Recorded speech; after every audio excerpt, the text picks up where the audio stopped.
Hi everyone, so today I want to take a look at 5 random games from the Summer Games Fest that were shown yesterday. Now first up we've got House of Ashes. This is the third game in the Dark Pictures anthology. Then we've also got a classic comeback with Metal Slug Tactics, having a different take on the 90s classic Metal Slug. We get to have a look at the Dinosaur Manager Sim reveal trailer for Jurassic World Evolution 2. Then there's Endless Dungeon, which is a tactical roguelike that's not set in a dungeon at all. And finally we have 2 Point Campus from the people behind 2 Point Hospital, promising a crazy take on university life. So before we start, please hit that like button as it really helps. Well, let's do this. So first up, we've got the House of Ashes. This is the third game in the Dark Pictures anthology. Now I've got to admit, I've never played any of them, and they've completely passed me by without knowing they really existed. I've never really liked horror films or games, with the exception of zombie titles, which I love. Now the Dark Pictures games are all horror games, played in the third person. You can play with a friend online, or you can play on your own. And there's also a mode called Movie Night, where you can play with 5 friends offline, and you pass the control among you when you're changing characters. That's if you're like me, you're too scared to play on your own. During the game, you normally take control of one of a number of characters that's trapped in a certain scenario. In the first game in the series, Man and Medan, the player was trapped on a ghost ship where the previous crew had died in mysterious circumstances. In Little Hope, the second title, it was a ghost town.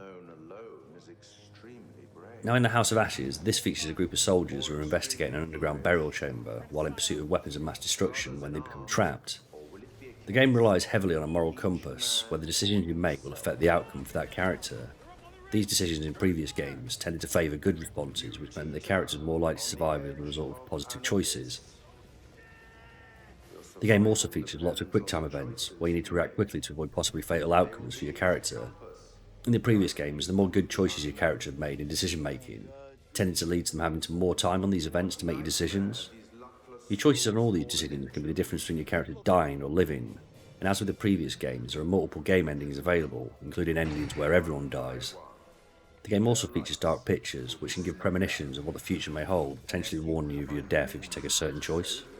The idea with this series is that they would produce a new standalone game every 6 months, but this one's been delayed. Anyway, the game is due for release on the 22nd of October, and it'll be coming out on PC, PS4, PS5, Xbox One, and Xbox X. This is not one for me, but the previous games got decent reviews. Let me know, did you play them? Did you enjoy them?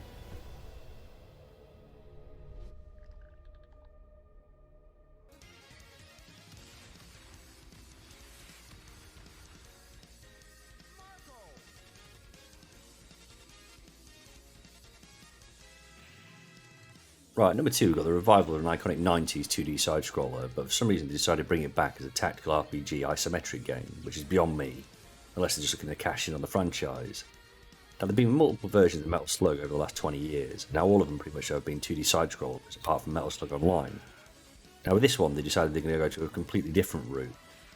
Now they say you'll be able to experience the iconic dynamic battles of Metal Slug with just a brand new perspective. You'll have an adrenaline bar to unlock super attacks, and in each battle you'll be able to experience to unlock weapons or perks to upgrade your team.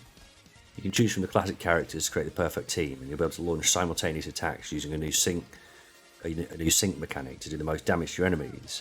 You'll also be able to call in support like tanks and heavy artillery or air raids to support you. Now the promise of the game are great replayability due to the procedural mission generation, which for me just means loads of maps that look slightly different but 99% the same.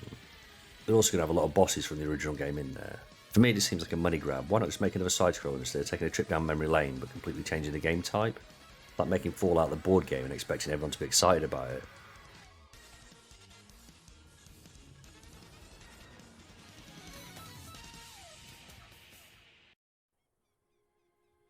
Okay, up next we've got Jurassic World Evolution 2, the sequel to Frontiers Jurassic World Evolution. Building upon the groundbreaking and immersive 2018 management simulation, it introduces a compelling new narrative campaign, incredible new features, and new dinosaurs brought to life with captivating authenticity. Together with expanded construction and more customization options, they promise the result is an even bigger and better Jurassic World game. So after the events of Jurassic World Fallen Kingdom, you need to control, conserve, and contain dinosaurs as you work alongside iconic characters from the films. They promise more involved management tools and creative options, and you'll be able to construct and customise new buildings.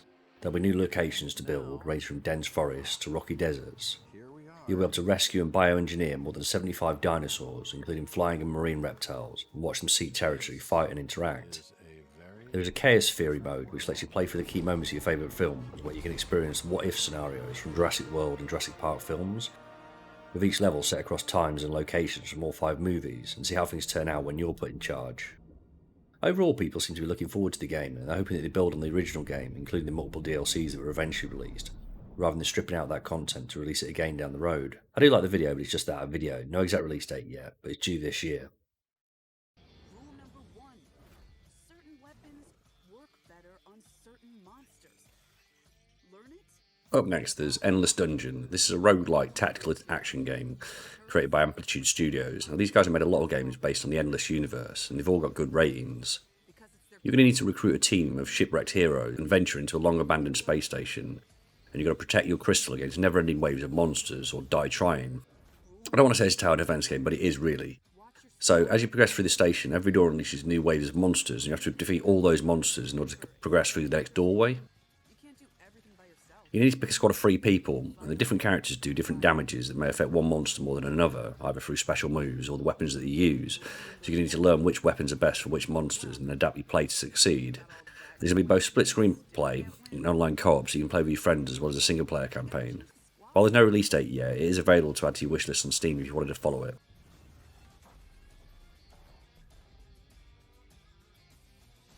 Okay, so the final game today, we've got 2 Point Campus. If you've already played 2 Point Hospital, then you'll know what you're getting into.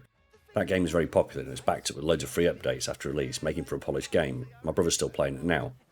2 Point Campus lets you build your university how you want.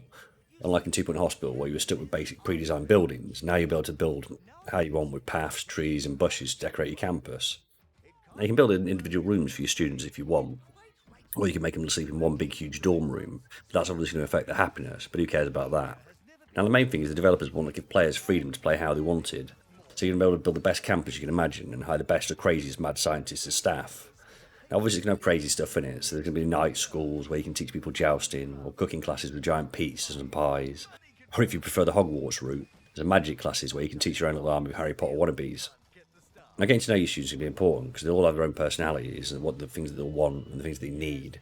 So you're going to need to keep them occupied, organising different societies and new clubs, or even organising concerts. Because if not, then they're not likely to want to stay at your campus, and at the end of the day, the goal is to make money from them. And you're also going to have to keep an eye on their interactions together, because not everyone's going to get on with everyone else, so you've got people fighting and squabbling.